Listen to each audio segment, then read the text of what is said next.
मिथिला के जंगलों में बहुत समय पहले एक सियार रहता था। वह बहुत आलसी था। पेट भरने के लिए खरगोशों व चूहों का पीछा करना व उनका शिकार करना उसे बड़ा भारी लगता था। शिकार करने में परिश्रम तो करना ही पड़ता है ना। दिमाग उसका शैतानी था। यही तिकड़म लगाता रहता कि कैसे ऐसी जुगत लगाई जाए जिससे बिना हाथ पैर हिलाए भोजन मिलता रहे। खाया और सो गए। एक दिन उसी सोच में डूबा वह सियार एक झाड़ी में दुबका बैठा था। बाहर चूहों की टोली उछल कूद व भाग दौड़ करने में लगी थी। उनमें एक मोटा सा चूहा था, जिसे दूसरे चूहे सरदार कहकर बुला रहे थे और उसका आदेश मान रहे थे। सियार उन्हें देखता रहा। उसके मुंह से लार टपकती रही। फिर उसके दिमाग में एक तरकीब आई।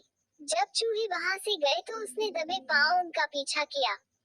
कुछ ही दूर उन चूहों के बिल थे। सियार वापस लौटा। दूसरे दिन प्रातः ही वह उन चूहों के बिल के पास जाकर एक टांग पर खड़ा हो गया। उसका मुंह उगते सूरज की ओर था। आंखें बंद थी। चूहे बुलों से निकले तो सियार को उस अनोखी मुद्रा में खड़े देखकर वे बहुत चकित हुए। एक चूहे ने जरा सियार के निकट जाकर पूछा, सियार मामा, तुम इस प्रकार एक टांग पर क्यों खड़े हो? सियार ने एक आंख खोलकर बोला, मूर्ख, तूने मेरे बारे में नहीं सुना कभी।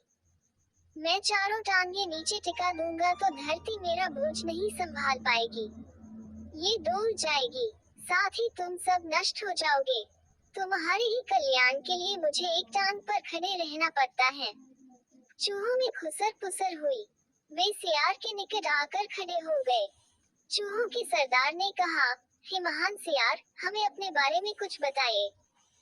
सियार ने ढोंग रचा, मैंने सैकड़ों वर्ष हिमालय पर्वत पर एक टांग पर खड़े होकर तपस्या की। मेरी तपस्या समाप्त होने पर एक टांग पर खड़े होकर तपस्या की। मेरी तपस्या समाप्त होने पर सभी देवताओं ने मुझ पर फूलों की वर्षा की। भगवान ने प्रकट होकर कहा कि मेरे तप से मेरा भार इतना हो गया है कि मैं चारों पैर धरती पर रखूं तो धरती गिरती हुई ब्रह्मांड को फोड़कर दूसरी ओर निकल जाएगी।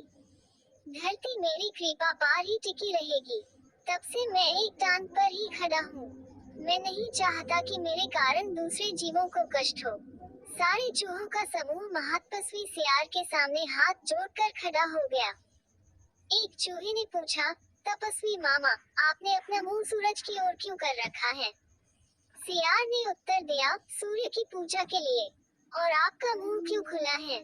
दूसरे चूहे ने कहा, हवा खाने के लिए। मैं केवल हवा खाकर जिंदा रहता हूँ।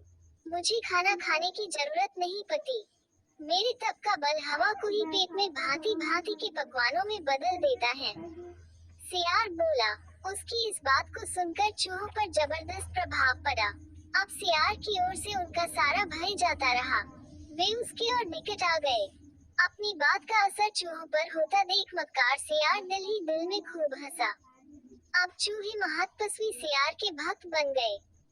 सियार एक टांग पर खड़ा रहता और चूहे उसके चारों ओर बैठकर ढोलक, मंजीरे, खताल और चिमटे लेकर उसके भजन गाते। सियार सियारम भजनम भजनम। भजन कीर्तन समाप्त होने के बाद चूहों की टोलियां भक्ति रस में डूबकर अपने बिलों में घुसने लगती तो सियार सबसे बाद के 3-4 चूहों को दबोचकर खा जाता। फिर रात भर आराम करता, सोता और डकारी लेता।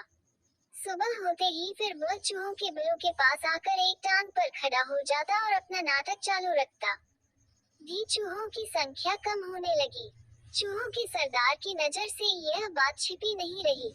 एक दिन सरदार ने सियार से पूछ ही लिया, हे महात्मा सियार, मेरी टोली के चूहे मुझे कम होते नजर आ रहे हैं। ऐसा क्यों हो रहा है? सियार ने आशीर्वाद की मुद्रा में हाथ उठाया, हे चतुर मूषक, ये तो होना ही था। जो सच्चे मन से मेरी भक्ति करेगा, वह सशरीर बैकुंठ को जाएगा।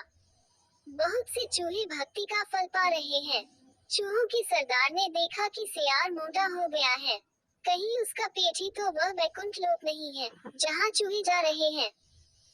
चूहों के सरदार ने बाकी बचे चूहों को चिताया और स्वयं उसने दूसरे दिन सबसे बाद में बिल में घुसने का निश्चय किया। भजन समाप्त होने के बाद चूहे बिलों में घुसे। सियार ने सबसे अंत के चूहे को दबोचना चाहा। चूहों का सरदार पहले ही चौकन्ना था। वह दांव मारकर सियार का पंजा बचा गया। असलियत का पता चलते ही वो उछलकर सियार की गर्दन पर चढ़ गया और उसने बाकी चूहों को हमला करने के लिए कहा। साथ ही उसने अपने दांत सियार की गर्दन में गड़ा दिए। बाकी चूहे भी सियार पर झपटे और सबने कुछ ही देर में महात्मा सियार को कंकाल सियार बना दिया। केवल उसकी हड्डियों का पिंजर बचा रह गया। सीखा ढोंग कुछ ही दिन चलता है, फिर ढोंगी को अपनी करनी का फल मिलता ही है।